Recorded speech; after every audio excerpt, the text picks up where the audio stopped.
Para sa akin, ito na ang pinakasulit na noodle house dito sa Bangkok, Thailand.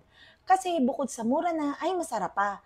Lasang-lasa mo talaga na fresh yung yellow noodles at very light lang yung sabaw na pwede ka pang manghingi ng extra. Sobrang malasa rin yung crispy pork at yung wonton nila. Kaya nga mula nang dinala ko dito ng friend ko, madalas na kami kumain dito. At yan nga ang una namin kinain. Paglapag pa lang dito sa Bangkok. Kung pwede nga lang dito na lang lagi kumain. Kaso syempre gusto mo rin itry yung iba. Dito nga pala yan sa Bang Rak area. Kung gagamit ka ng Google Maps, i-type mo lang ang Janko Convent Wonton Noodles. Ito rin yung kanilang hours of operations. Malaki yung place nila at marami ring parokyano. Ayan yung iba't iba nilang offering. Meron din silang mga rice meals na pag in-order mo ay makakahingi ka rin ng extra na sabaw. Yung noodles nila ay nagre-range from 50 baht or 90 pesos lang. Hindi lang basta mura yun mga biya, ang ganda rin ng serving. Dito tayo sa taas kasi may palong table sila dito. At eto ang in-order ko. Yellow noodles with wonton and crispy pork at crab na nagkakahalaga ng 70 baht or 126